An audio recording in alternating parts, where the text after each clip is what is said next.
અમદાવાદથી પણ સમાચાર મળી રહ્યા છે। અમદાવાદમાં સેવી સ્વરાજ રોડ છે તે બેહાલ બન્યો છે। ઉલ્લેખનીય છે કે વરસાદી માહોલની વચ્ચે જે પ્રકારે આ દ્રશ્ય આપણે જોઈ રહ્યા છીએ ટીવી સ્ક્રીન પર 1 કિલોમીટરના રોડ પર 50થી વધારે ખાડા પડ્યા છે। માત્ર 1 કિલોમીટર જોઈએ ત્યાં તો 50થી વધારે ખાડા। વરસાદના કારણે ખાડાઓમાં પાણી કે પાણીમાં ખાડા છે તે પણ એક મોટો સવાલ છે। આ ખાડાઓના પરિણામે લોકોની હાલત કફોડી બની છે।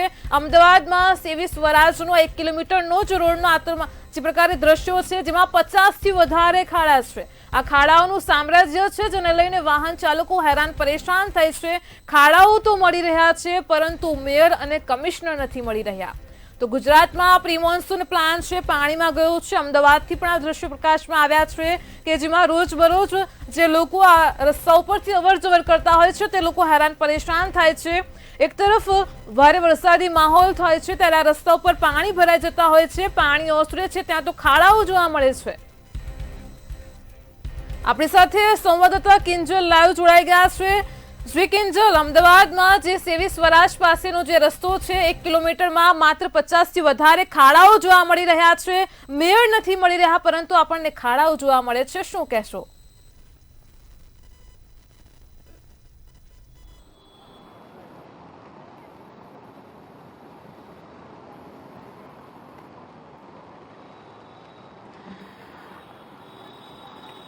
અમદાવાદના રસ્તાઓ થોડાક જ વરસાદમાં જે બિસ્માર થઈ જતા હોય છે અને ઠેર ઠેર અમદાવાદમાં ભૂવા પડી જતા હોય છે ત્યારે આ વિશાળ જે મહાકાય ભૂવો દેખાઈ રહ્યો છે દ્રશ્યમાં તે પુષ્પકુંજનો છે। કાંકરિયા પુષ્પકુંજ 4 રસ્તા પાસે વિશાળ જે ભૂવો છે તે પડ્યો છે। પહેલા જે નાનો ખાડો હતો અને ત્યારબાદ જે વરસાદના કારણે જે આખો રોડ છે તે ભૂવામાં તબદીલ થઈ ગયો છે। અત્યારે કોર્પોરેશન દ્વારા પુરાણ કરવામાં આવી રહ્યું છે પરંતુ હજુ પણ તેની પાસે જઈ શકાય તેવી પરિસ્થિતિ નથી કારણ કે રોડના જે લેયર હોય છે સીધા આખો જે રોડ હોય છે તે પોતરા રોડના દેખાઈ રહ્યા છે અને તેને જ કારણે આ રોડ કેટલો ભ્રષ્ટાચાર થયો છે રોડ બનાવવામાં તેવું દેખાઈ શકે છે કારણ કે અત્યારે પણ આ જે ભૂવો પડ્યો છે હું તમને બતાવવાનો પ્રયાસ કરીશ કે જે આ ભૂવો પડી ગયો છે અને ભૂવા બાદ આ જે કાટમાળ છે તે બહાર કાઢવામાં આવ્યા છે અને આના જ કારણે કારણ કે નીચે કોઈ પુરાણ હોતું નથી અને તેના જ કારણે રોડ છે તે બેસી જતો હોય છે અને આ એ જે ડામર છે જે રોડ બનાવવામાં આવ્યો હતો પરંતુ આટલી લેયરના ડામરથી આ જે રોડ છે તે બનાવી દેવામાં આવે છે અને તેના જ કારણે નીચેથી જે લાઈન હોય છે તે બેસી જવાને કારણે આ આખો જે ભૂવો છે તે પડતો હોય છે ત્યારે અત્યારે કોર્પોરેશન દ્વારા અંદર જે પુરાણ નાખવાની કામગીરી કરવામાં આવી રહી છે પરંતુ તેમ છતાં પણ આ ભૂવો ફરી વખત પડશે કારણ કે એનું કારણ છે કે હજુ પણ માત્ર જે અંદર અડધે સુધી જ પુરાણ કરાયું છે બાકીનું જે પુરાણ છે તે કરવામાં નથી આવ્યું અને આ વિશાળ જે ભૂવો છે તે દેખાઈ રહ્યો છે। રસ્તો કોર્ડન કરવામાં આવ્યો છે પરંતુ જે ટ્રાફિક જામના દ્રશ્યો પણ અહીંયા થાય છે કારણ કે આ જે મુખ્ય રસ્તો છે અને મુખ્ય રસ્તાને કારણે અડધો રસ્તો છે તે બ્લોક કરી દેવાયો છે અને વાહન ચાલકો છે તે અહીંયાથી પસાર થતા હોય છે અને તેમને પણ મુશ્કેલીનો સામનો કરવો પડે છે કારણ કે જે લોકો હોય છે તે અહીંયાથી પસાર થઈ રહ્યા હોય છે અને તેના જ કારણે આ ભૂવાના કારણે અડધો રોડ છે તે બંધ કરવાની ફરજ પડી છે પરંતુ કોર્પોરેશનનું તંત્ર છે તે સુધરતું નથી અને તેના જ કારણે અમદાવાદના રસ્તા ઉપર ઠેર ઠેર ખાડા અને ભૂવા પડતા હોય છે કારણ કે થોડાક જ વરસાદમાં અને વગર વરસાદે પણ અમદાવાદના જે રોડ રસ્તા છે તે બેસી જતા હોય છે અને તેના કારણે જે રોડ રસ્તા ઉપર જે ખાડા છે તે પડતા હોય છે। કેમેરામેન કેતન શ્રીમાળીને પણ કહીશ કે આગળના જે દ્રશ્યો છે તે પણ બતાવે કારણ કે ત્યાં પણ જે વિશાળ જે ખાડા છે તે પડી ચૂક્યા છે અને ખાડાના કારણે વાહન ચાલકોના જે સીધા વાહનો છે તે ખાડામાં પછડાય છે। થોડોક જ વરસાદ આવતાની સાથે જે લોકોના વાહનો હોય છે તે સીધા ખાડામાં પછડાય છે અને ખાડામાં પછડાવાની સાથે જે લોકો હોય છે તેમના જે વાહનોને પણ નુકસાન થાય છે અને વાહનોની સાથે જે તેમના કમર એટલે કે શરીરને પણ નુકસાન થાય છે કારણ કે અત્યારે આ જે કાંકરિયાનો જે પુષ્પકુંજ 4 રસ્તા છે ત્યાં જ મોટો ભૂવો તો પડ્યો જ છે પરંતુ ભૂવાની સાથે આગળનો જે રસ્તો છે ત્યાં પણ આ જે વિશાળ જે ખાડા છે તે પડેલા છે। ખાડામાં સીધા વાહન ચાલક આવે અને તેની ગાડી છે તે સીધી પટકાય છે કારણ કે આ ખાડો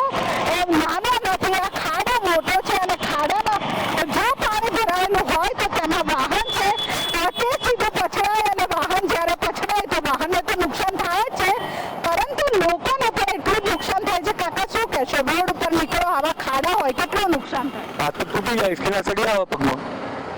એટલે તંત્ર કામગીરી કરે છે કે નથી કરતું? કારણ કે થોડા નથી કરતું, કોઈ પણ કામકાજ કરતું જ નથી. કરોડો રૂપિયાનો ભ્રષ્ટાચાર થતો એવું લાગે. થાય જ છે ને, ભ્રષ્ટાચાર જ કરે છે આ લોકો. એટલે લોકો છે તે સીધું કહી રહ્યા છે કે ભ્રષ્ટાચાર થાય છે અને તેના જ કારણે અત્યારે દ્રશ્યમાં જોઈ શકાય છે કે કેવી રીતે ગાડી આખી સીધી છે તે ખાડામાં પછડાય છે અને ખાડામાં પછડાવાની સાથે લોકો છે શું કહે છે? સજા કરો, આ ખાડા જે પડે છે મ્યુનિસિપાલિટી વાળાને 10 વર્ષની સજા કરો અથવા ફાંસીની સજા કરો આ લોકોને.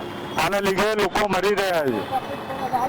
અને લોકો છે તેને તકલીફ પડે છે, લોકો કોર્પોરેશન સામે સીધો રોષ ઠાલવી રહ્યા છે અને એનું કારણ માત્ર એટલું જ છે કે લોકોના પૈસા, લોકો જે ટેક્સ ભરે છે અને તેના કારણે તેમ છતાં પણ લોકોને સુવિધા નથી મળતી. કારણ કે જ્યારે રોડ પરથી આ લોકો પસાર થતા હોય છે એ નરવા માટે પસાર નથી થતા, પરંતુ કોર્પોરેશનનું તંત્ર છે તે સુધરતું નથી અને લોકો છે આપણે હેરાન થતા હોય છે. લોકોને નુકસાની વેઠવાનો વારો આવે છે. અત્યારે આ ભૂવાના લીધે જે ટ્રાફિક જામના દ્રશ્ય સર્જાયા છે, કારણ કે એક બાજુ છે રસ્તો છે તે કોર્ડન કરવામાં આવ્યો છે અને બીજી બાજુ જે લોકો જતા હોય છે ને તેના જ કારણે જે ટ્રાફિક જામ છે તે થતો હોય છે. કારણ કે આ વિશાળ મહાકાય ભૂવો પડ્યો છે અને તેના કારણે કોર્પોરેશને માત્ર બેરિકેડિંગ કરી દીધું છે. બેરિકેડિંગ કરીને હાલ છે પુરાણ છે તે પણ કરવામાં આવી રહ્યું છે, પરંતુ અનેક જગ્યાઓ પર ઠેર ઠેર આવા ખાડા પડ્યા છે.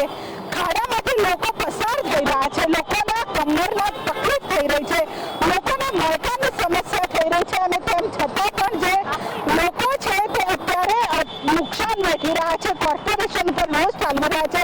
બેન શું કહેશો? અમદાવાદમાં રહો છો, અમદાવાદના રોડ રસ્તા બીમાર થઈ ગયા છે. થઈ ગયા છે. હું વેજલપુર કોંગ્રેસ કાર્યકર્તા છું. સેજલ વસાવા મારું નામ છે.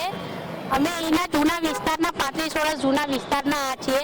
દર વર્ષે આ જ જગ્યા ઉપર ને આ જ વિસ્તારમાં તો ગોબા પડે ને પડે જ છે. આ ભ્રષ્ટાચાર બધો છે અને મોદી સાહેબ ને ભૂપેન્દ્ર સાહેબ બધા એવું કહે છે કે અમે રોડ રસ્તા બનાવ્યા, કરોડોના ખર્ચા કર્યા. દર વર્ષે 5-6 કરોડનો કે આ વિસ્તારનો કે અમે ખર્ચો અમારે ફાળવ્યો છે, તો એના કોર્પોરેશન તો કોઈ ધ્યાન જ નહીં આપતા. કાઉન્સિલરોને નજર મારવા અત્યારે વિસ્તારમાં અત્યારે રાઉન્ડ મારવા આવવું જોઈએ. એટલે કોર્પોરેટરોએ વિસ્તારમાં રાઉન્ડ મારવું જોઈએ તેવું લોકો કહી રહ્યા છે. કારણ કે જ્યારે વરસાદ પહેલા જે તમામ જે કોર્પોરેટરોએ અને કોર્પોરેશન દ્વારા જે એક વાયદો કરવામાં આવ્યો હતો કે જ્યારે વરસાદ પડશે, જ્યારે ભૂવા પડશે ત્યારે જે અધિકારીઓ છે જી